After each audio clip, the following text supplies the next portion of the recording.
Dreams are made to be achieved. Intuition production. On this episode of Think Like a DJ, the Mixtape Podcast, I get all cleaned up with successful entrepreneur, radio personality, and friend of the show, Andreall Moore, founder, CEO of Moore Suds, the best quality handmade artisan soaps money can buy. Tune in as Miss Moore discusses the significance of self-care and how her natural soap products have created financial flexibility in her personal lifestyle design as a black woman in business. Get ready to look good and smell better than you look. If your life were a party, how many would RSVP? If you only live once, will your one party become a party of one? Join us live in the mix as we first pick our tempo and ultimately rock the party. This episode is sponsored by Intuition Productions. As a published author and licensed wealth coach, I'd love to join you as you rock your party. For personal financial consulting, book publishing coaching, or simply to share your story with me, write me today at TLADJ Podcast at gmail.com.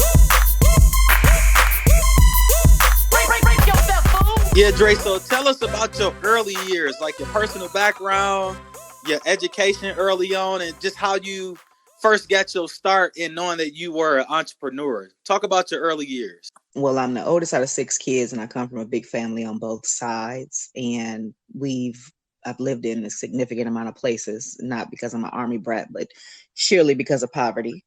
So for anybody that has that shared experience, you probably understand having to navigate multiple communities and navigate multiple people if you've had to move frequently, being in that space. I'm a child of a 15-year-old mother, so I'm far beyond exceeded societal expectations of who I should be.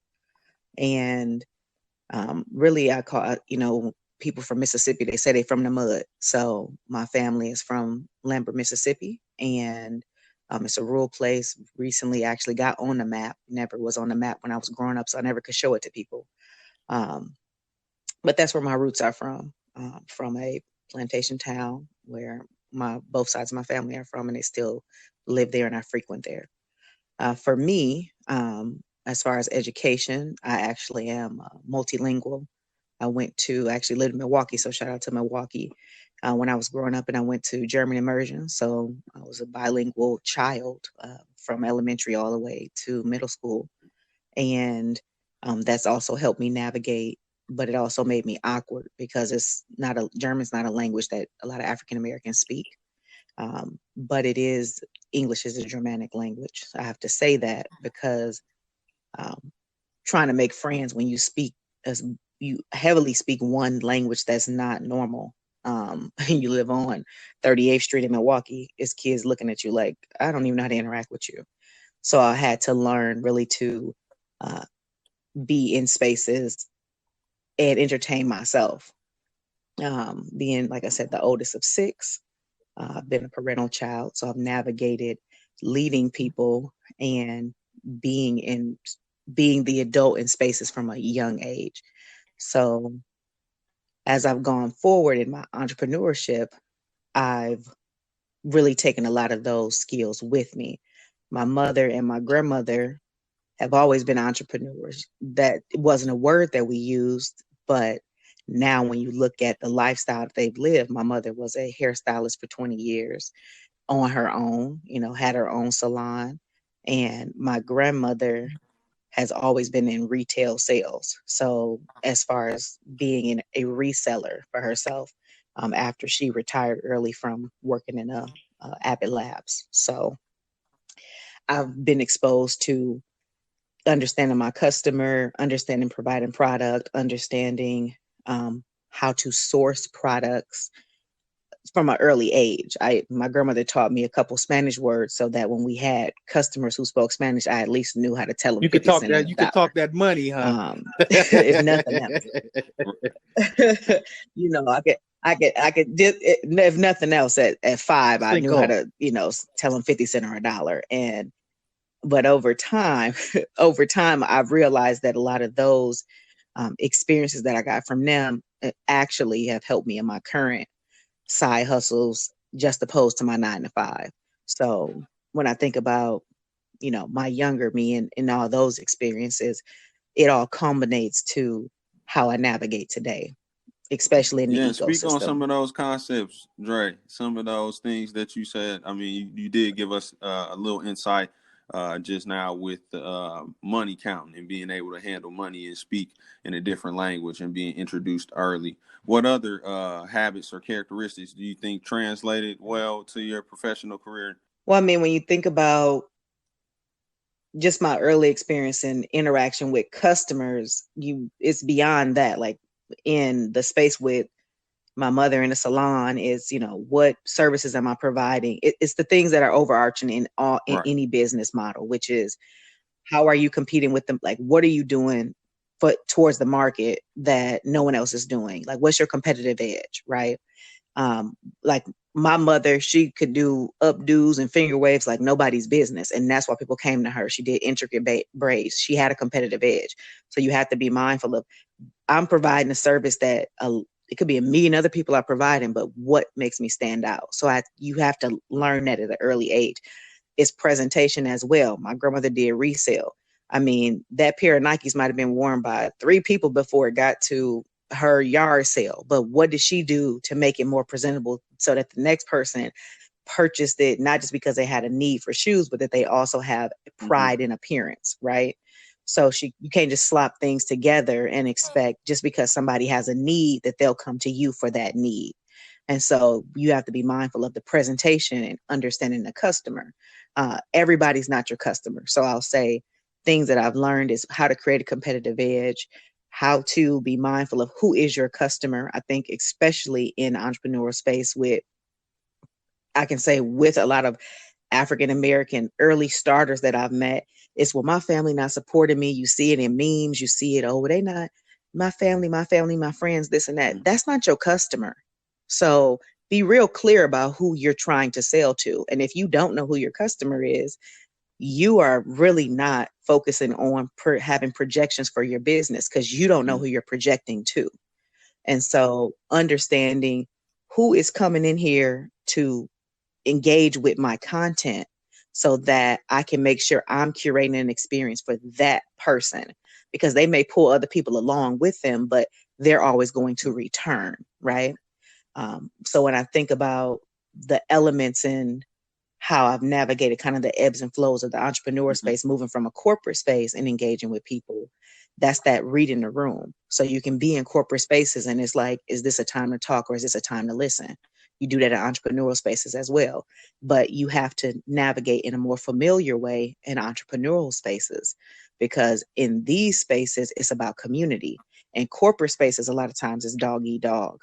So it's not about creating community. It's about policies and processes and not about people.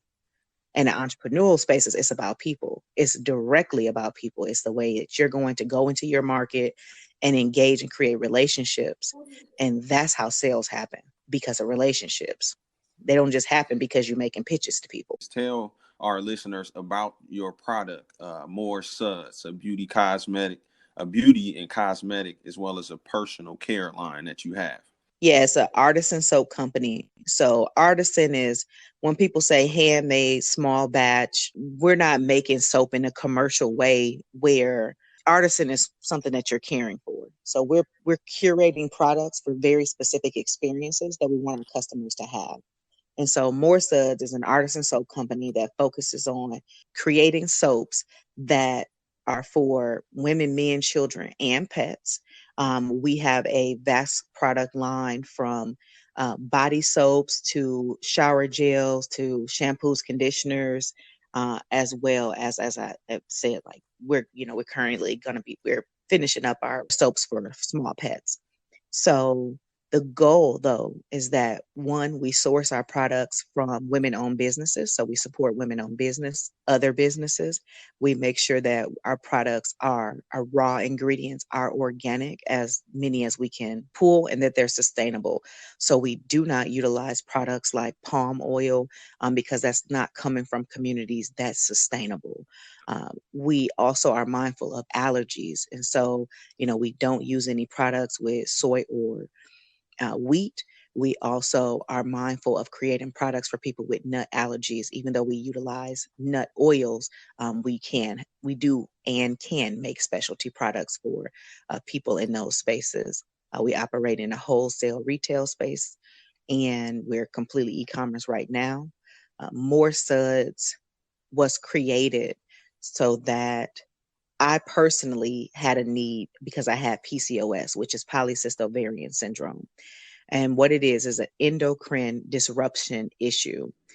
Endocrine disruption is sometimes you'll see women, we'll speak directly on African American women, where you've probably seen young girls with like darker cheeks, and men too, darker cheeks, dark neck, like the skin on their neck is dark. They may have insulin issues, which is also can be fed by having an endocrine. So their hormones are off for some reason. It could be due to weight. It could be due to genetics. It could be due to maybe they had a baby, poor diet, multiple things. And so once I was diagnosed, I was like, well, what can I do to help myself until I can get this under control? One thing I learned is that a significant amount of the products that we are using, from deodorants to lotions to shampoos to body sprays, all have synthetic estrogens in them. And so when you see a woman with a beard or a mustache, it's like, some's not right. Like some hormone in her body is off, because that's not something that you normally would see in women. And it speaks directly to hormones, right? And so just like when you eat food, your hormones are not just affected by what you ingest. It's also affected by the things that you put on your body and also in the environments in which you live. So I decided that I wanted to remove any synthetic esters from the things that I put on my body, because your skin is your largest organ. And in that space, that's where Moore Suds was found. And I mean, it's been going ever since. Some real deep thought behind it. And it seems like there's a sort of, I mean, more than anything, a self-care aspect behind it, this sort of sensual product that you have here. Tell me more about the names. I got caught up in the names. I saw a few just reading off, or Caught in Your Love Spell, Nutty Lime Feelings, Smells Like an Intoxicating Juicy Splash of You Can't Tell Me Nothing About This Kind of Love. Those are like very sexy, very sensual names, quite catchy as far as the branding goes. What goes into the naming of the products, and do you have any help with that process? No, so I'm a solopreneur, so I produce and create. I produce and do all the creative myself. As far as the niche of my products, what I've aimed to focus on was TV, music, and film, just because that's a space in which I have passion in, and it's easy for me to translate a musical experience into a scent experience. So people have very strong memories tied to specific things like music, things that they can smell and taste. And so in taking that knowledge of how can you describe something, because you both probably have dealt with a woman and didn't talk to her for a while, but you may have ran across somebody with the same perfume and it triggered that memory of that person. Or you were somewhere and your grandmother was cooking, or somebody was cooking something that smelled like something from your grandma's house. Because I know what the hell White Diamond right away smell went like. to a memory. What old lady is in here wearing that Elizabeth Taylor? Exactly. And so what we aim to do is we aim to take experiences that people that are very common. So when we released our first collection, so the things that the specific examples you just gave, Ken, those are from a Valentine's box that we did. And Martinez actually shared a video when he received a Touch Me Tease Me Valentine's box last year. I'm trying to get another one. We'll I don't have know what I got to do, but I need upcoming- another one. this upcoming year as well. And so the thing with it is, our first box was about the Insecure TV show collection, and we named each bar after each character. But people are so emotionally connected to the characters, whether they can see themselves or they've dated somebody like that, or that person was just too damn fine for them, right? Like Daniel. That was one of my number one selling bars from that collection. And that collection sold out in less than 30 minutes. And I had to make 3 runs of those soaps. Ease the Vibe. It's a part of our OG collection. So in each collection, when soaps sell out a significant amount, we retire them into our OG collection, and that makes them always available year round versus only being available in a small batch release. But when I speak to the persona of the character, it makes you think, well, what does Issa Rae smell like? What does that character smell like? And so that takes you to, it makes you interested in, okay, well, I personally identify as that character, so I'm going to purchase that product. So what we create is because it's small batch, our customers are coming in because of failure or missing out. So I call it FOMO. They know it may only be 50 bars produced, and they want to make sure that they get one because it may not be produced again. Just because we make something doesn't mean it's going to get retired into our yearly collection. When I think about the niche, with the Valentine's collection this year was based on Jill Scott. So when you talked about sensual, when you talk about the descriptions, I don't say the name of the, like the name of the product may not be the name of the song. It's the feeling that you get when you hear the song, right? And so it is that soft, that juicy, is that what triggers those memories. And so we want our customers to engage with our products in a way that's meaningful. And it's not just because you got to take a bath and you got to, wash your ass, I'm just saying it's that you want to, it's a treat. It's like you said, it's a personal care. It's a luxury item. And what I always tell people, our products are everyday luxuries. So you don't have to have, wait to a birthday or wait to an anniversary to have something luxurious for yourself. And so when people talk about normalizing things, I think especially African-American women, we deserve a lot. And we should absolutely have everyday luxuries. I mean, you should. Everybody should. You should eat well. You should sleep well. There are things in life that matter beyond like what you're putting on your body to go out and be seen in the world, like clothing, like those things that go away. But if health is wealth. So if you are a person who has, psoriasis of the skin or eczema, see a lot of African Americans with eczema, especially from birth, and adults who struggle with that. Psoriasis, where you got those heavy dandruff flakes in your hair. A lot of those things cannot just be remedied with medications. They can be remedied by a change in diet, changing what we're putting on our skin, and more knowledge about how am I respecting my skin? So, I always say when I create products for my customers and I'm looking at, okay, is this synthetic? Where was this sourced from? Is this toxic? Like I don't sell anything that I don't use, for one. And I don't sell anything that my niece who's 3 can't use. And so it's gentle enough that she can use it. But it's also adult enough where it's something sexy that you can use, but you can also share. My products are hopefully to be utilized in a unisex space. So, you and your partner can take showers together or baths. Martinez may be able to attest to that. He got a huge box for his partner once that, it had hella bath stuff in it. I don't know what they did, but I can tell you. But what I can say is that I got rave reviews. So you got me right in that box, Dre. So we're creating an experience, right? An experience that you deserve, and that I've thought about. I've thought about, is this going to interrupt your pH balance in your vagina? I thought about, is this going to be something that's going to be offensive, or is it going to last throughout the day, or is it just a scent that's obnoxious, right? A lot of my scents are custom blends to give you that scent story and those memories. So when you're next to somebody you enjoy, it's like, what is that? That thing that you can't get off your mind? It's probably a custom blend from Moore Suds, because that's what we do. Speak to us more about what it took to get your brand or where it is right now. What happened is starting out, actually, when I challenged myself to make soap, what I knew I didn't want to do is make expensive mistakes. And so I knew I wanted to go out and find a mentor. And that's what I did. I first took some classes, realized that's an expensive road to go down. And I'm a person who needs to visually see and do and hear. And so that's my learning style. And I wanted to make sure that I had that experience in a way that didn't break the bank. So I found a mentor.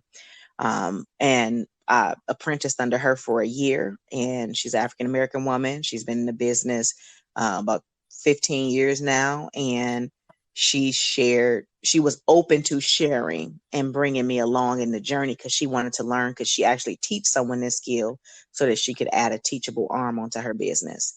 But I was also learning in the space, and I didn't have to go out and pay for FDA classes and learn the hard part of the business, right? I didn't have to go and do that kind of research because I was getting her knowledge in 1 year that she's gained over 15. So there first. So when I talk about the structure of my business, I started in a space where I sought knowledge. Next, what I knew I wanted to do, which she'd explained to me, that the financial understanding of finances, because me and Martinez have talked about this before when he moved into a physical product space, is that be very clear that you can sell anything. That does not mean you're in business. And people need to be clear about that. You can sell anything. That doesn't mean you have a viable business. A viable business means you need to be registered with your Small Business Administration and in your wherever you're going to get your incorporations. You need to be able to have an EIN number. You need to have those articles that help you be in business. And businesses right now who may have found themselves not being to have access to some of these relief funds is because they were not in business. Now they're selling things, but they're not in business in a way that's being recognized as a formal business. And so you miss out. And this is prime example for any business owner that listened is like, she right. I could not go apply because guess what? I'm not a registered business. Yeah, you might be paying taxes, but you're not a formal business. So I made sure that I took classes about QuickBooks and understanding my taxes and understanding how money is coming in, how money's going out. Because if you don't understand those two components, you don't know how to create, like you said, Ken, future projections. So I personally pace my business in quarters. And so I'll say, I know what holidays I need to hit. I know what themes I want to hit. And then I leave room for pop culture things that may pop up that I may want to participate in, because you never know when a viral moment happens. And so you may want to produce a product right for that, right then and there. But it also helps me manage my budget. It also allows me to know what kind of collaborations I'm looking for that may spike my sales and also expose me to a different audience.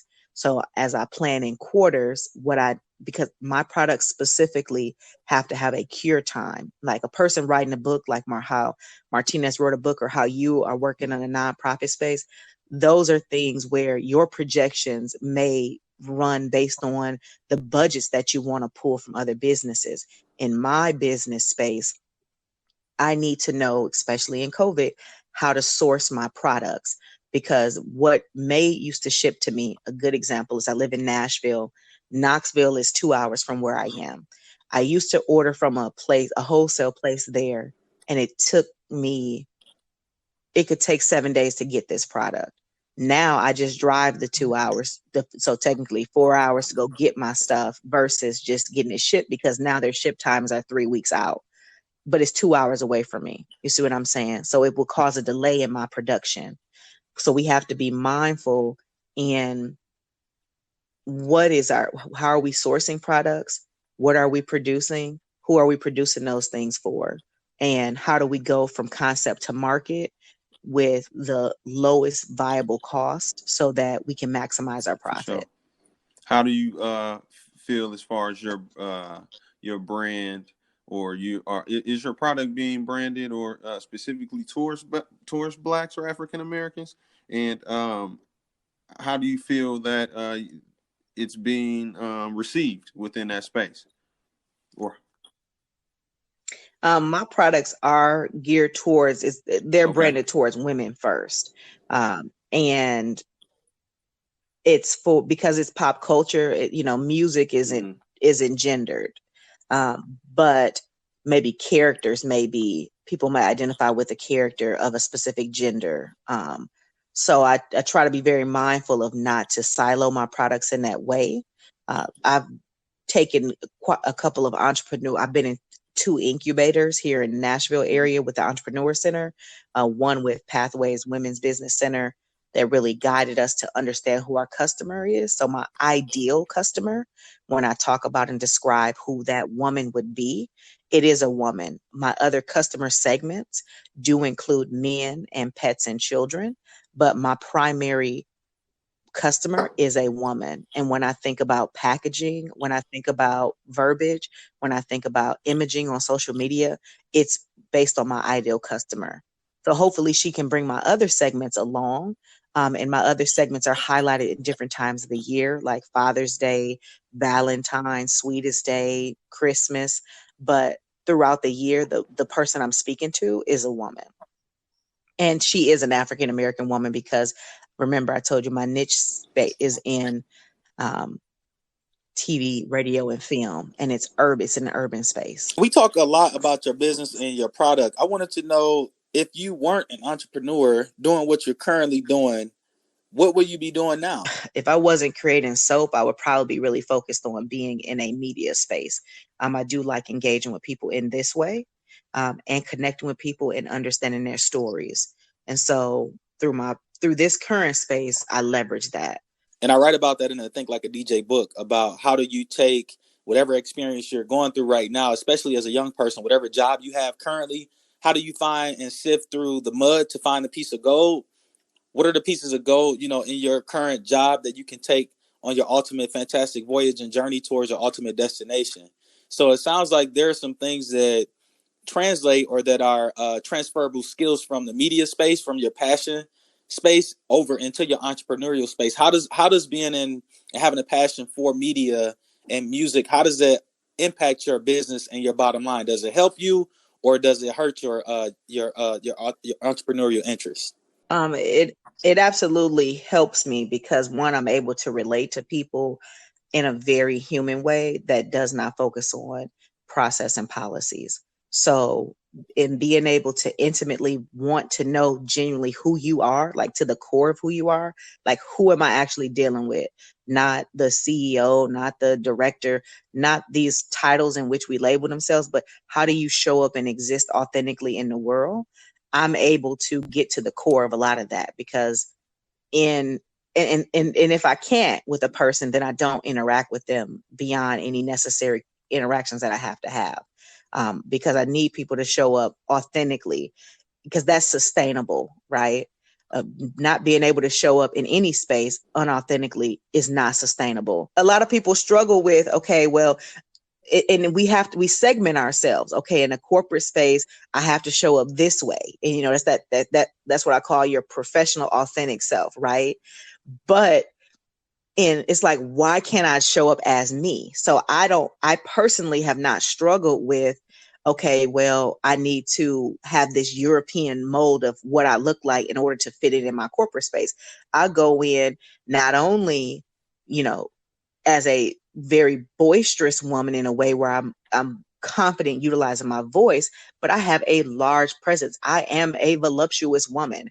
I am, I speak up for myself. I have a big ass afro, I want it to be the biggest thing in the room. I'm coming in here to be seen and heard and smelled because I'm going to smell good. And that's how I choose to show up in the world as my authentic self.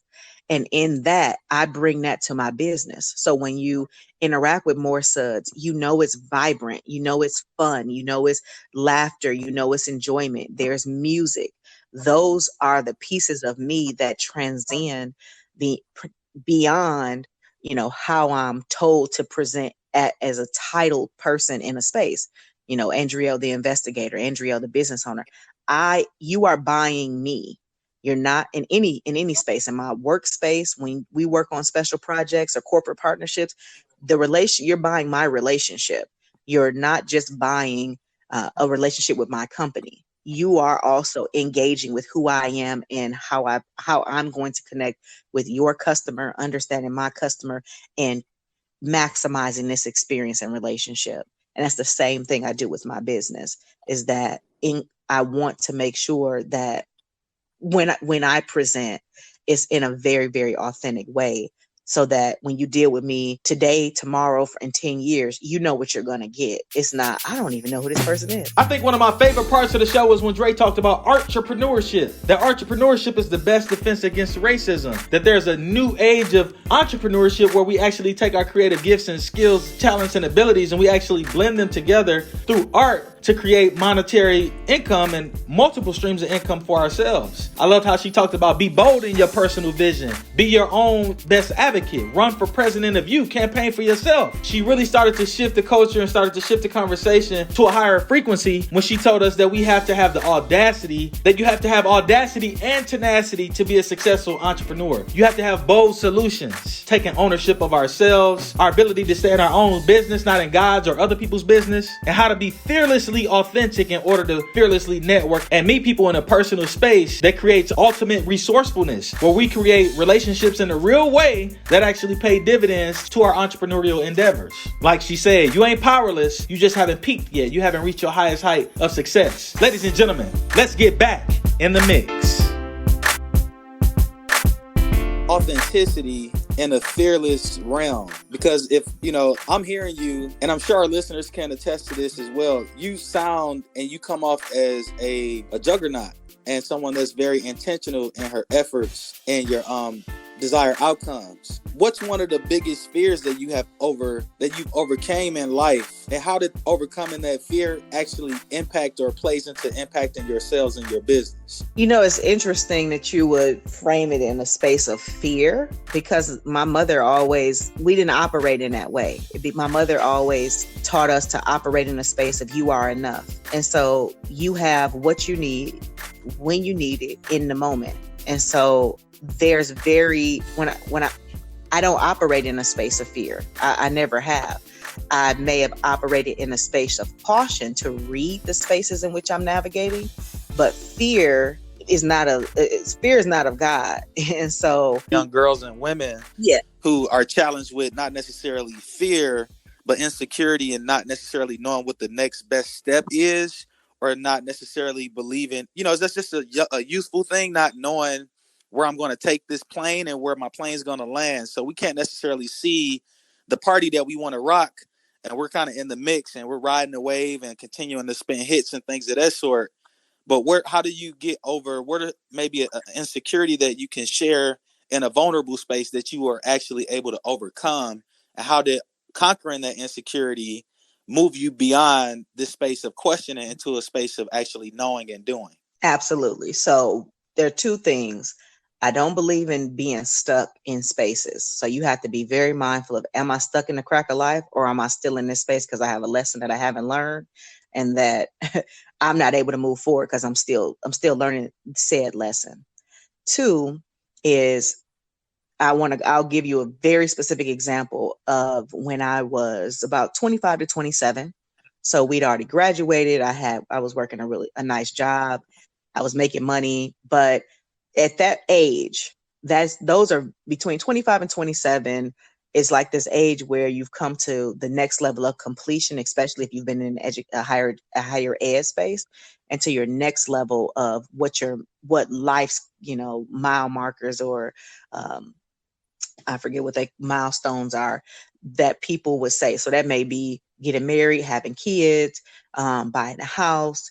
So at that age, it was just like, well, I'm seeing some of my friends have kids. I'm seeing people buy houses, and I'm still in this space of I'm doing me, and I'm comfortable, but there's a level of insecurity that can happen because the people around me were, older people in my family. Well, when you gonna get a man, and when you gonna have kids? And I come from Southern roots, as I explained. So for me, it was like, well, damn, am I doing something wrong? Because I think I'm doing pretty good, right? Like I said, I came from a space of poverty. So I'm like, I ain't got no kids. My mom had 3 kids by this age, and I knew we was hella poor, and, all these things that I have for life comparison, right? The insecurity came in, okay, where am I supposed to be? And that is when when I say I put my feet in the mud and say, I am in the right place at the right time, doing the right thing for me, is that ownership. in that I am enough right now. And one thing my mother told me, and I'll never forget it, and I share this with young girls and I share with young people, period, is you do not peak at the same time that other people will peak. Because some people, and we all know, somebody you knew from high school that was the hottest thing since sliced bread, and now you don't know where this person is and what they're doing with their life. They might have peaked already. And it's people who you see that may peak, and they peak may be motherhood. It may be home ownership.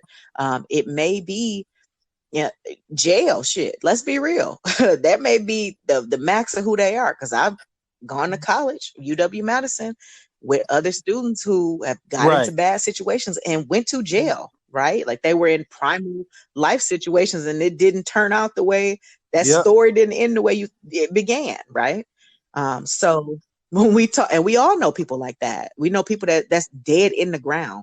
So when we talk about centering ourselves, and you talk about my personal insecurities, is centering in I am enough. And what does that mean?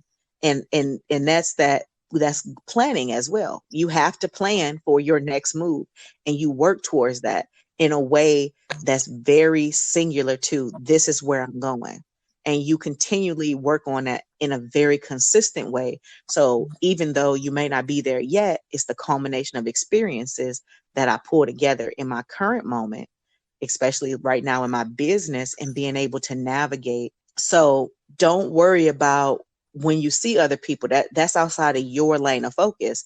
Is mastering your lane and being able to know you might not have peaked yet, and your greatest moments have not come, and that's okay, because society has this view on you hit this at 24, you hit this at 30, you have a kid here, oh well, you 40, you too old to have a baby, stuff like that. They give you these markers, but who's to say?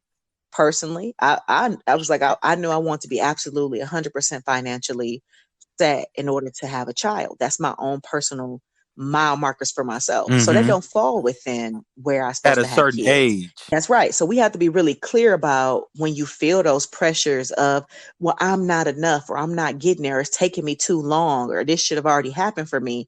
Whose clock is that? Whose clock is that?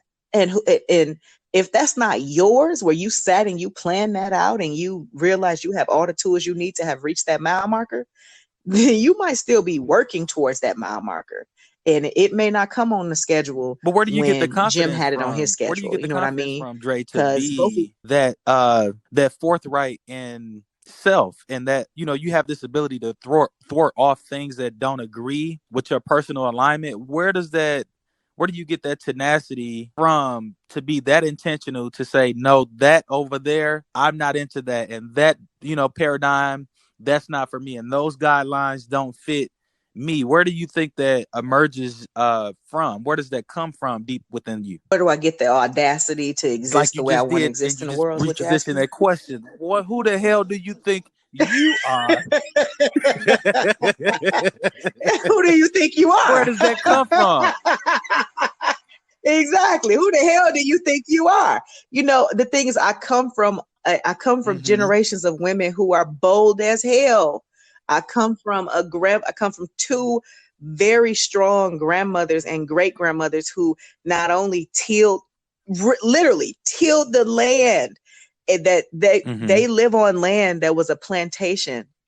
They lived my grandma was bold to purchase the warden's house from a prison and bring it 60 miles to where she lived and plop that shit right down in the middle of her town and then build a house around it. My grandmother owns more than half of the town that she lives in.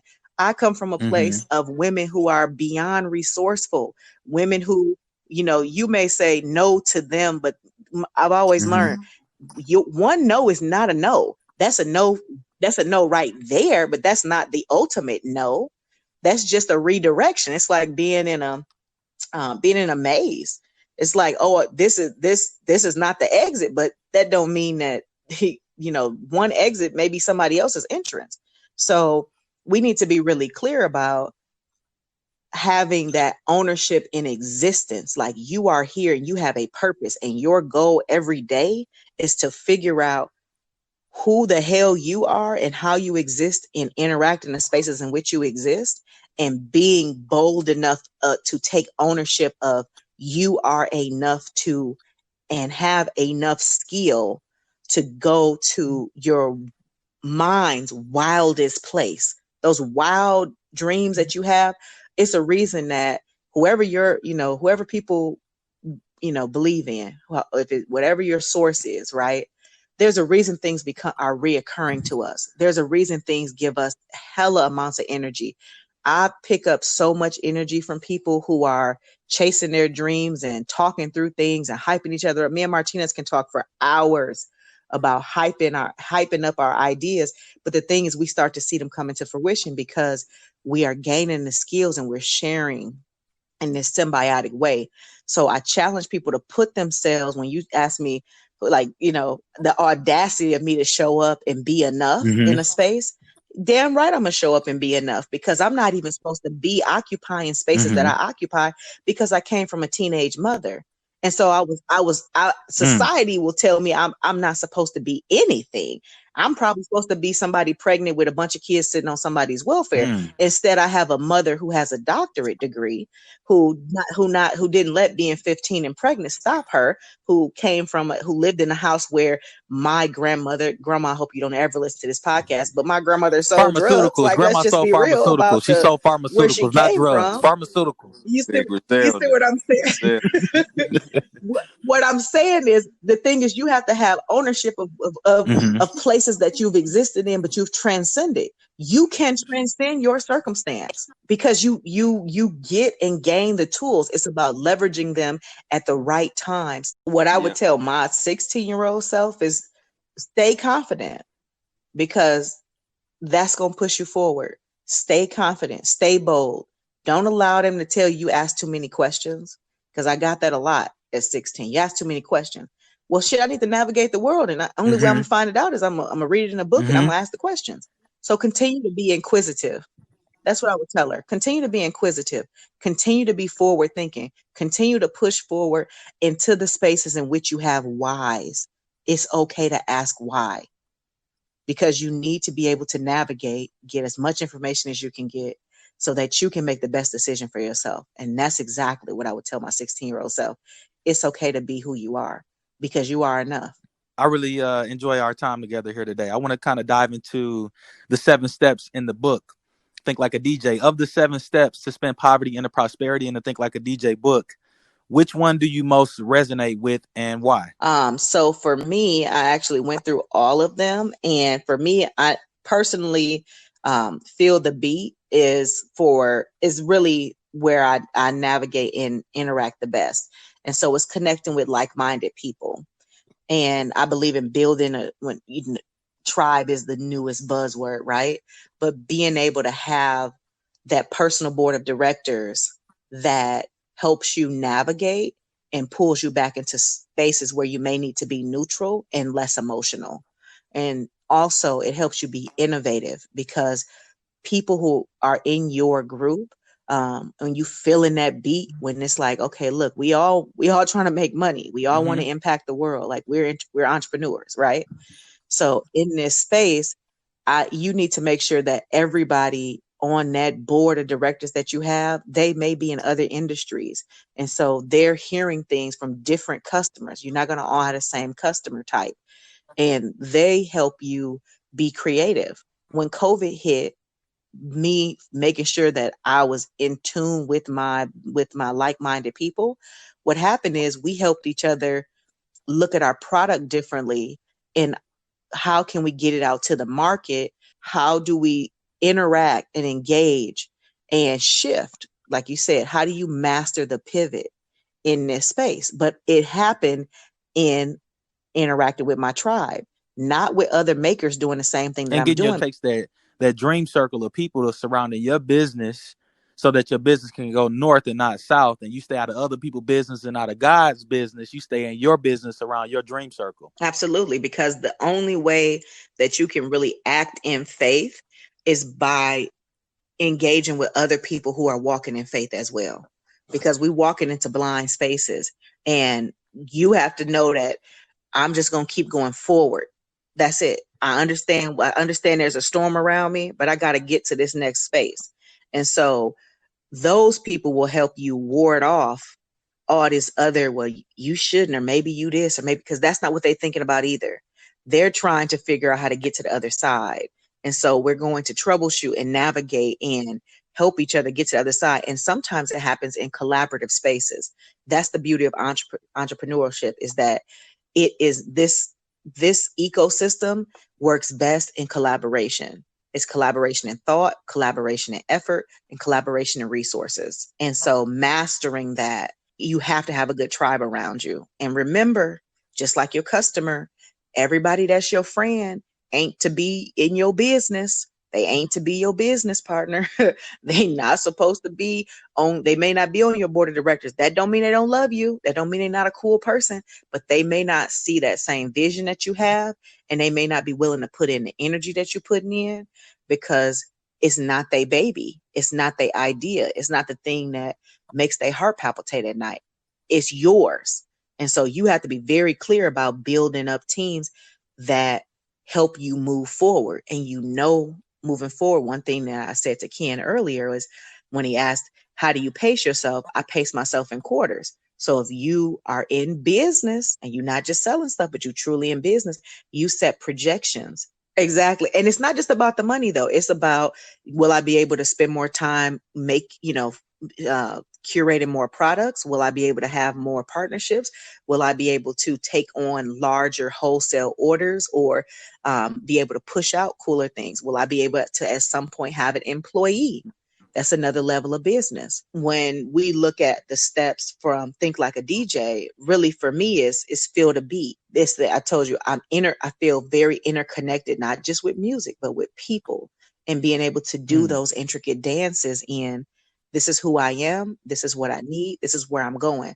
And the more transparent that I've been with my ecosystem here, especially in Nashville, and being able to tell the Entrepreneur Center, shout out to them, that this is what I needed. They connected me to my resources. When I needed a tax professional, they connected me. When I needed somebody to help me add a subscription arm to my business so that I could have reoccurring income, they connected me with that person. And it wasn't in a selfish way. It was in, I'm helping you move forward to your next step. And so you got to get into spaces that's beyond your friend group sometimes, that helps you push to those next levels. But you also need to be clear about what those next levels look like. And it's not just a logo. A logo don't put you in business. You actually need to have plans, viable financial plans to talk about. You actually have to have KPIs. What are my key performance indicators to know that this business is doing its next thing? How does Martinez know to not only be a DJ, but now I'm going to write a book to have a physical product, and now I'm going to have merchandise. Now I'm going to have a podcast. Those are layers and levels that we've talked about, and that you're going to share with other people as well as you do, that this is who I am. So you go from concept to creation to progression. And that's dope. No, you spoke on those are my tips. Keyword that's jumping out to me is collaborative spaces, and then you spoke on experiences where you had gotten resources. Speak on the collaborative way and the vision that you foresee Black people having in the next 400 years. In the next 400 years, it's an interesting span of time. But I'll tell you why that significant amount of time is important. When I'm going to give you a reference, and then I'll move you forward. One thing I learned in one of my entrepreneur incubators is that the oldest business in the world that they found, there's a hotel in China, and it's like the way that they plan for when they do their future projections on where they want to be, they plan for 200 years at a time. And so could you imagine thinking of your business in a way that you're like, where do I want to be in 200 years? Because you're making plans for people that they're not even born yet, right? You're making projections in spaces. And so I say that to say that hopefully we've laid down, where I see Black people is that we've laid down these collaborative spaces in which we are transferring information that it's financial information, it's roadblocks, it's the difficulties. It's just as difficult as when you saw people preparing those people, the young Black kids in the 60s who sat through sit-ins and they had, dogs on them and water hoses. You have to prepare people to be able to withstand the worst parts of what business can look like in order to know how to navigate. And once it presents itself, how to pivot, right? So that they don't get bogged down and stopped. So within 400 years, hopefully we've gained enough resources where we are able to hold and guide our economic communities in a way where we're freely providing information, we're freely collaborating, and that's ingrained in what we do in business. It's expected as a standard, and it's not something that's like a nuance that, this business has a fund to provide money to African American women in business. It's that's who they are. That's a part of their budgeting each year. It's not that they just did it on a one-off. And so for African Americans in business, is that the more we start to share the knowledge, in 400 years, we'll have our own empires, financial empires, because there's no reason we shouldn't. We have a significant amount of buying power. We have a significant amount of people.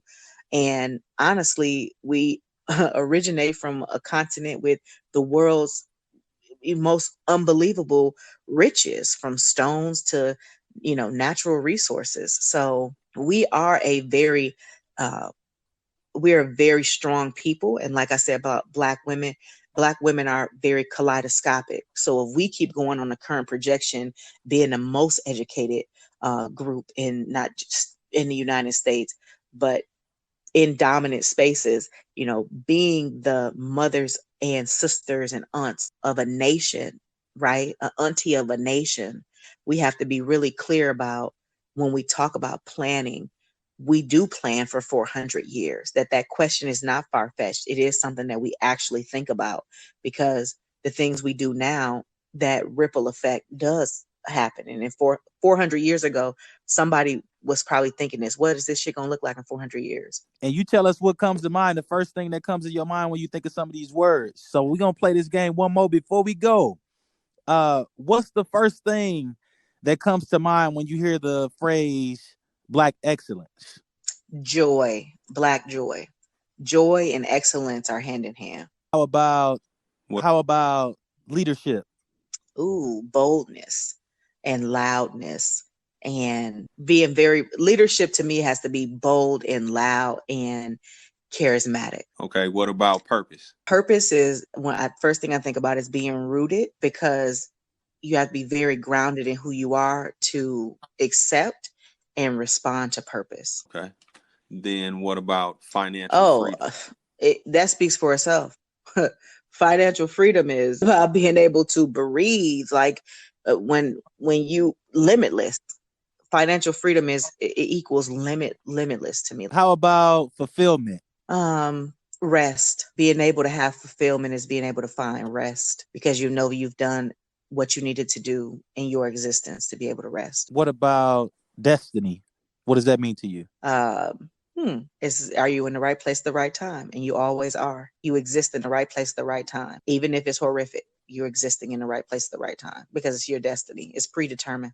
Black wealth. Black wealth is, that's the epitome of success in any society. It'll be the epitome of the gold standard of if a society can be functional, is African Americans having wealth and being able to navigate in a way that's free and unoppressed by systems. The entrepreneurship actually just takes like the wildest level of like, who the hell am I? Like the level of audacity that you can be an entrepreneur and get out here on your own and be somebody. So you have to be able to, the thing that I would leave you all with is, go ahead, because let's just be real. The audacity of life for you to exist in spaces in which you were told that you should not exist and you are invisible in is a bold move. And nobody can be bolder about the business of who you are than you.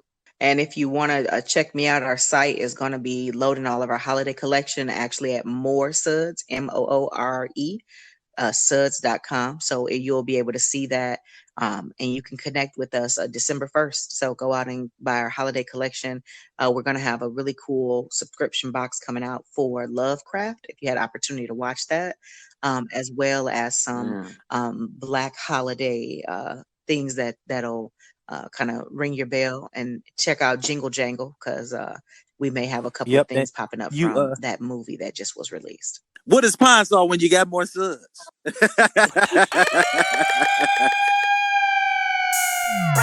On the next Think Like a DJ Mixtape Podcast, we continue exploring December's self-care, self-reliance, and self-determination theme with new guests that are sure to uplift, enlighten, inspire, and edutain. If your life were a party, how many would RSVP? If you only live once, will your one party become a party of one?